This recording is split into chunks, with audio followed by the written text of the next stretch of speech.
Hey everybody, it's Tripl-L coming to talk about Juju Kai Chapter 138. It's been a very long time since I talked about Juju Kai, probably in the last Shonen Roundup, which was a long time ago. Yeah, no, recently Juju Kai is just doing a lot of things. We're in a new era of Juju Kai here with, with Tokyo being the nest of cursed spirits. And so it looks like things are getting more complicated.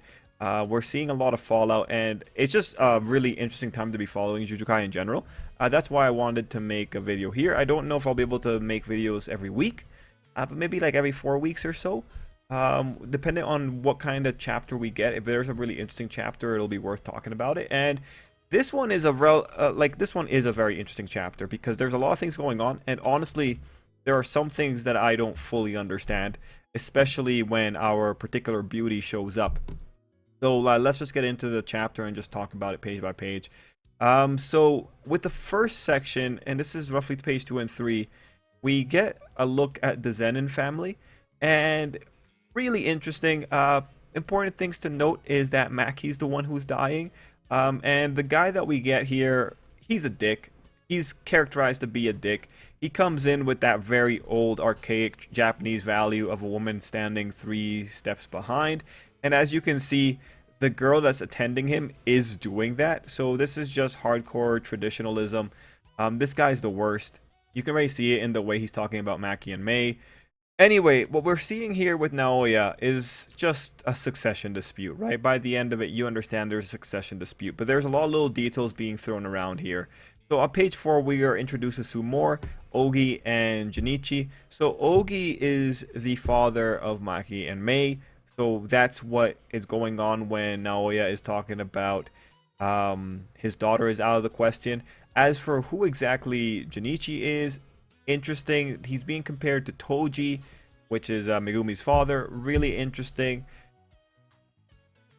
Now, while these two are not going to be heads, they are important for allowing the head to happen, as we find out with the general will. Now, the will itself, after finding out that Naobito is dead, and makes sense. Like, a lot of people died after that one attack there. But yeah, when it comes to the will is interesting again in the fact that Naoya is not going to get everything that he wants. And what's fundamental with the will is that we find out that if Satoru has died or become mentally incapacitated for any reason, which we can assume he has been incapacitated because he's in prison realm, then we have the Megumi situation, right? So I don't recall any kind of written agreement with Toji about Megumi, but narratively, what's important here is Naoya knows that Satoru is going to be incapacitated. That's why he's having this problem. That's why he wants to just go kill Megumi, because the condition for the deal is already pretty much there. And as he points out, the guy's such a dick that the other relatives probably don't want to deal with him. So this just sets up a situation where potentially Megumi and Yuji will have to be careful and will have to fend off this gigantic, colossal dick that is Naoya. So really, when we're looking at the Zenon family, this is just more of the same kind of, it's the same kind of sorcery families being a little bit too corrupt and a little bit too set in their ways. Yeah, Naoya is pretty much just another solid bastion of everything that sucks about these entrenched families. Now, at page 12, we get into the interesting stuff. Specifically, what exactly is this woman talking about on page 12? So just to give you the quick thing of what she was saying, sorry for not acting sooner. The situation had reached a point where I thought I should temporarily just keep an eye on things. Have you realized I'm not necessarily on your side? I'm just a humble beauty who wants to eradicate cursed spirits from the world. This is, in general, just such a strange page. There's a lot of things going weird with the page. So first thing to note is that the page is a flashback. That whole segment with her talking, it's a flashback. And the flashback ends when you have Yuji sitting on the stairs. So the big question is, who is she apologizing to? Who is she talking to? Like, the most charitable interpretation here is that, especially with her saying, "What will you do?" and then leading to Yuji, it's possible that this was from Yuji's perspective, Like when she says sorry for not acting sooner, she's saying that to Yuji. Her saying I might not be on your side, if she's saying that to Yuji, that makes sense. Her saying that she is more of a neutral force here that wants to eradicate cursed spirits from the world, that makes sense. What's important there is that the goal of eradicating cursed spirits may not exactly align with Yuji in general. Then we have the interesting thing of, by way of apology, my comrades and I will take responsibility for delivering those kids who were there. We know that Maki got to a point where people know she's dying. We know that buddy guy from last chapter knows about someone missing an arm. So it's likely that these people, like her comrades, had taken Yuji's friends and delivered them away from there. So the construction of the page really does seem like it's specifically Yuji's point of view. This is the conversation that he saw. If we interpret it like that, it makes sense. It's just, it's such a strangely constructed page. It really requires using all your know-how of little tells to try and read it.